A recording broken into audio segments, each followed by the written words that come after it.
நான் ஹிந்தி 5 வயசுல எப்படி கற்றுக்கிட்டேன் அப்படிங்கிறத தான் இந்த வீடியோவில் நான் சொல்ல போகிறேன். ஸோ ஸ்கிப் பண்ணாமல் பாருங்கள், கடைசி வரைக்கும் பாருங்கள். சேனலுக்கு புதுசாக வந்திருந்தீங்கன்னா சப்ஸ்கிரைப் பண்ணிக்கோங்க. வீக்லி 2 வீடியோ ஹிந்தி லேர்னிங்கை பற்றி நான் போட்டுட்ருக்கேன். ரொம்பவே யூஸ்ஃபுல்லாக இருக்கும் உங்களுக்கு. நீங்கள் இப்போ தான் ஹிந்தி கற்றுக்குறீங்க அப்படின்னா. இப்போ நான் எப்படி ஹிந்தி கற்றுக்கிட்டேன் அப்படிங்கிறத பற்றி என்னை பற்றி சொல்கிறேன். நான் பேசுகிறது இப்போ பேசுகிறது பியோர் ஹிந்திங்க. நான் பிறந்ததுலேருந்துலாம் பியோர் ஹிந்தி நான் பேச கிடையாது. இடையில தான் நான் கற்றுக்கிட்டேன். நான் மகாராஷ்டிராவில் பிறந்ததுனால நான் மராட்டி தான் சின்ன வயசில் பேசிகிட்டு இருப்பேனா. ஹிந்தியெலாம் தெரியாது, மராட்டி தான் பேசிகிட்டு இருப்பேனா. அப்போ என்னை 5 வயசில் கொண்டு போய் தமிழ்நாட்டில் விட்டுட்டாங்க. 5 வயசில் ஹிந்தி கற்றுக்கிட்டதை பற்றி தானே சொல்ல போகிறீங்க. இப்போ என்ன தமிழ்நாட்டில் கொண்டு போய் எது உங்களை விட்டுட்டாங்கன்னு சொல்கிறீங்க அப்படின்னு உங்கள் மைண்டில் வரும்.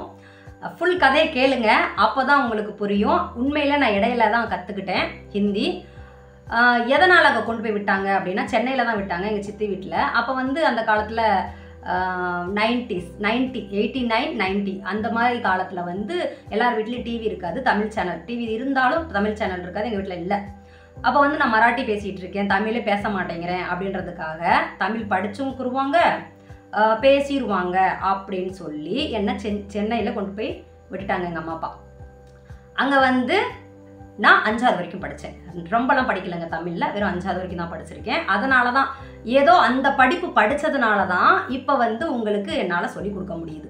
ஏதோ ஒரு நன்மை தான், அதுவும் ஒரு நன்மைக்கே அப்படின்னு எனக்கு இப்போ அமைஞ்சு போச்சு. அப்போ நான் எப்போ 5வது படிக்கிற வயசு என்ன, 10 வயசு நான் ரிட்டர்ன் வர்றேன். அந்த 5 வருஷத்தில் எங்கள் அம்மா பார்த்துட்டு போவாங்க. ஸோ ஹிந்தி மராட்டி அப்படின்றது நான் டோட்டலாகவே மறந்துட்டேன். மெமரி லாஸ் ஆயிடுச்சு. சின்ன குழந்தையா இருக்கும்போது ஞாபகம் எங்கெங்கே இருக்க போகுது. அதுவும் இல்லாமல் இப்போ மாதிரி சேனலும் இருக்காது அப்போல்லாம். ஸோ ஹிந்தி சேனல் பார்க்கவும் இல்லை அப்படின்றப்ப நம்மளுக்கு ஞாபகம் இல்லை, மறந்து போச்சு. இப்போ 5 வயசில் தான் கற்றுக்கிட்டேன் அப்படின்னு சொன்னீங்க பாருங்கள். அது 10 வயசில் தான் நான் கற்றுக்கிட்டேன். அங்கேருந்து வர்றப்ப எல்லாமே புதுசாக இருக்குது. எனக்கு ஹிந்தியும் தெரியல, மராட்டியும் தெரியல, மராட்டி கலந்த ஹிந்தியும் தெரியல, எதுவுமே தெரியல. அங்கேருந்து வந்தோன்னுமே எல்லாருமே பேசுகிறாங்க என்கிட்ட. ஓரளவுக்கு அது கொஞ்சம் நஞ்சம் இருந்திருக்கும் போல் மூளையில். சிரிக்கிறேன், அவங்க பேசுகிறது ஓரளவுக்கு புரியுது, ஆனால் பதில் சொல்ல தெரியல. இப்படியே நாங்கள் போச்சு. நான் எப்படி கற்றுக்கிட்டேன் அப்படின்னா, இப்போ அதை நான் சொல்கிறேன். எனக்கு மராட்டி கலந்த ஹிந்தி தெரிஞ்ச போது, இல்லை மராட்டி பேசிகிட்டு இருக்கும்போது எனக்கு எல்லா லாங்குவேஜெலாம் தெரியாது. அதாவது எல்லா ஸ்டேட்லேயும் பேசுகிற லாங்குவேஜ்லாம் தெரியாது. ஆனால் என்னைக்கு நான் பியோர் ஹிந்தி கற்றுக்கிட்டனோ, இந்தியாவில் எத்தனை ஸ்டேட் இருக்கோ அத்தனை ஸ்டேட்லேயும் எப்படி மாற்றி பேசுகிறாங்களோ அந்த ஹிந்தி எல்லாமே தெரியும் எனக்கு. பஞ்சாபி கலந்த ஹிந்தி மொதல் வீடியோலேயே சொல்லிட்டேன் நான், எல்லாமே ஹிந்தி தெரியும். உருது கலந்த ஹிந்தி கூட தெரியுங்க. இப்போ பாகிஸ்தானில் ஹிந்தி பேசுகிறாங்க, அது உருது கலந்துருக்குல்ல. பங்களாதேஷில் உருது கலந்த ஹிந்தி பேசுவாங்கல்ல. நேபாள்லேயும் அந்த நாட்டோட ஹிந்தி கலந்து பேசுவாங்க. அந்த நாட்டோட மொழியும் ஹிந்தியும் கலந்து பேசுவாங்க. ஸோ அந்த மொழியுமே எனக்கு தெரியும். இதுக்கெல்லாம் என்ன காரணம் அப்படின்னு பார்த்தீங்கன்னா, பியோர் ஹிந்தி கற்றுக்கிட்டோன்னா எல்லாமே ஆட்டோமேட்டிக்காக வந்துடும். அதுவும் இந்த மூவிஸ் எல்லாமே பார்த்துட்டு இருந்தோன்னா அதில் எல்லாமே கலந்து தான் பேசுவாங்க. ஒரு ஸ்டேட்டுக்கு மட்டும் குறிப்பிட்டது கிடையாதுங்க ஹிந்தி எல்லா ஸ்டேட்லேயுமே இருக்குது. கொஞ்சம் முன்ன பின்ன இருக்குது, அவ்வளோதான் வித்தியாசம். ஸோ நான் அங்கேருந்து வந்ததுக்கப்புறம் எல்லா மொழியுமே எனக்கு தெரியும். நான் எந்த ஸ்டேட்டுக்கு போனாலும் அந்த மொழியை நான் புரிஞ்சுப்பேன். நம்ம பியோர் ஹிந்தி பேசுகிறதுனால அவங்களும் புரிஞ்சுப்பாங்க. எல்லா ஸ்டேட்லேயுமே இருக்கிறதுனால அவங்களும் புரிஞ்சுப்பாங்க, பியோர் ஹிந்தி பேச மாட்டாங்க, அந்த மாதிரி. இப்போ நான் அங்கேருந்து வந்ததுக்கப்புறம் எனக்கு ஒன்றுமே புரியல. வீட்டில் ஹிந்தி சேனல், அதாவது ஹிந்தி டிவியே கிடையாது, ஹிந்தி சேனலும் இல்லை அப்போ அந்த காலகட்டத்தில். அதுக்கப்புறம் நான் எப்படா பேசி பழகலாம் அப்படின்னு சொன்னோன்னுமே எங்கள் அம்மா என்ன பண்ணிட்டாங்க, டிவி வாங்கிட்டாங்க. பிளாக் அண்ட் ஒயிட் டிவி வாங்கி அப்புறம் ஒரு டேப் ரிகார்டர், ஒரு கேசட் போடுவோம்ல. அப்போ 90ஸ்ல பிறந்தவங்களா இருந்தால் உங்களுக்கு கண்டிப்பாக தெரியும். கேசட் போடுவோம்ல, பாட்டு, டிவிலையும் பாட்டு சேனல் தான் ஓடும், கேசட்டும் பாட்டு சேனல் தான் ஓடும். ஆனால் பாட்டு, அந்த மியூசிக், அந்த பாட்டெல்லாம் எனக்கு பிடிக்கும். சின்ன வயசுலேருந்தே கூடவே படிக்கிற பழக்கம் எனக்கு இருந்தது. அப்போ அந்த பாட்டு நான் பாடுவேன். எனக்கு அர்த்தமே புரியாதுங்க, பாட்டெல்லாம் பாடுவேன். நான் ஃபஸ்ட்டு வீடியோலேயே சொல்லியிருக்கேன், நான் பிறந்ததுலேருந்து இங்கே தான் இருக்கேன்னு. பட் அந்த 5 வருஷம் நான் தமிழ்நாட்டில் இருந்தேன். அதனால தான் இந்த தமிழ் தெளிவாகவும் இருக்குது, நான் படிக்கிறேன். சரிங்களா? மீதி இருக்கிற 35 வருஷம் இங்கே தான் இருக்கேன். 20 வருஷம் மகாராஷ்டிராவில், 15 வருஷமாக இப்போ வந்து 15 வருஷம் கம்ப்ளீட் ஆயிடுச்சு, மத்திய பிரதேசில் இருக்கேன். அப்போ வந்து நான் பாட்டு பாடுவேங்க, கூடவே பாடுவேன். அப்படியே கொஞ்சம் கொஞ்சமாக ரொம்ப நாள்லாம் எடுத்துக்கலங்க. ஒன்லி 2 மந்த், 2 மாதத்தில் சூப்பராக பேசி பழகிட்டேன். ஆனால் பியூர் ஹிந்தி கிடையாது.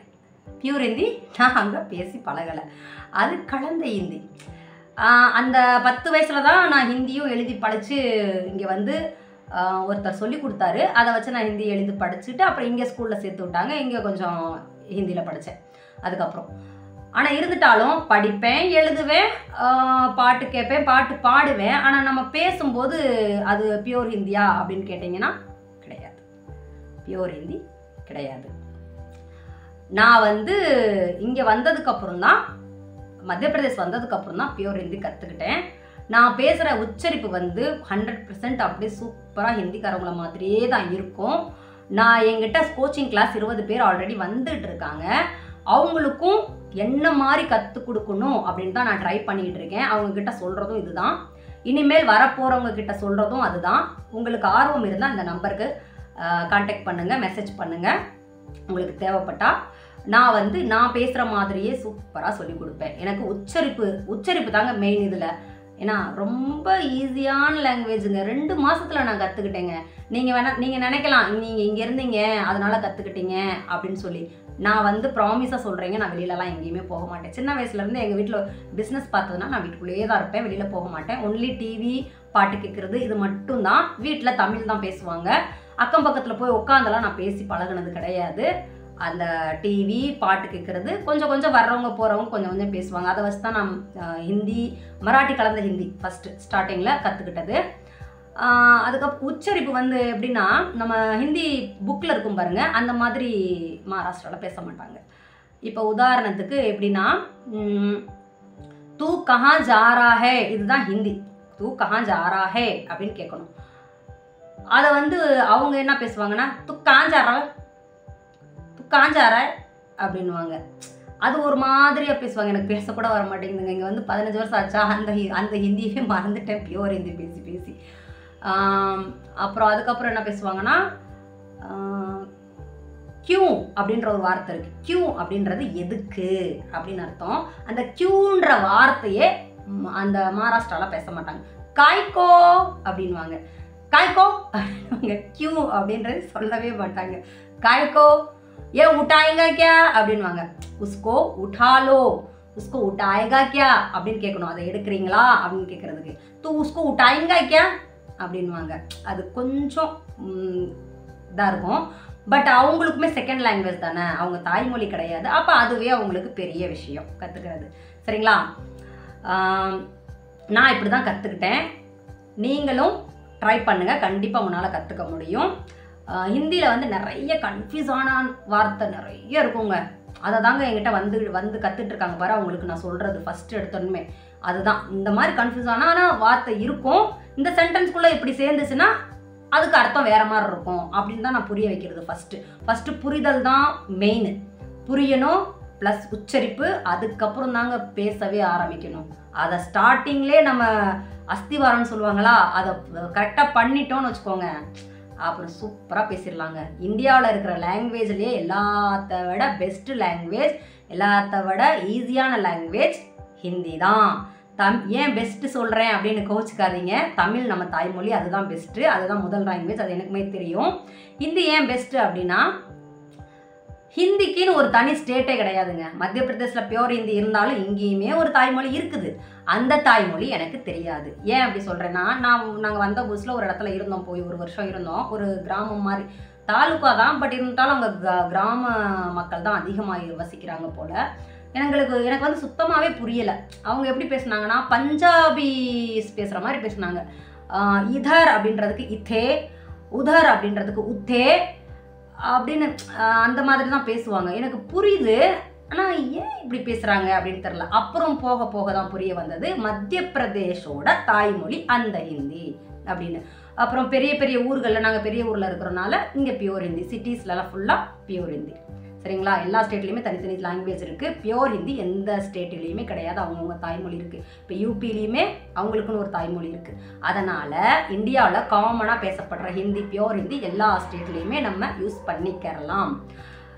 நீங்கள் எந்த ஸ்டேஜில் இருக்கீங்க அப்படின்றத கமெண்ட் பண்ணி சொல்லுங்கள். என்னுடைய பழைய வீடியோ ஒன்று ஃபஸ்ட் கமெண்ட்டில் இருக்குது, அதை டச் பண்ணி பாருங்கள். என்னுடைய வீடியோ ஃபுல்லாகவே உங்களுக்கு யூஸ்ஃபுல்லாக இருக்கும். ஒரே வார்த்தை இருக்கும், அதுக்கு பல மீனிங் இருக்கும். அப்படி வீடியோலாம் நான் போட்டு வச்சுருக்கேன்.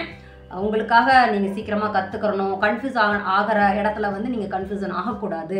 உச்சரிப்பில் ரொம்பவே கவனம் செலுத்தணும்னு ஒவ்வொரு எழுத்தும் நான் பார்த்து எழுதி டைப் பண்ணி அதில் போட்டிருக்கேன். உங்களுக்கு டிப்ஸ் கொடுக்கறதுக்காக தான் நான் இப்போ ஹிந்தி வார்த்தை அதிகமாக யூஸ் பண்ணல. எனக்கு வந்து ஹிந்தி ஈஸியாக பேச வைக்கணும், அதுதான் என்னுடைய நோக்கம். நான் பேசுகிற மாதிரி मेरे जैसे आप भी हिंदी सीखना चाहते हो तो इस नंबर पर कांटेक्ट कीजिए और मैं आपको मेरी तरह सिखाऊंगी।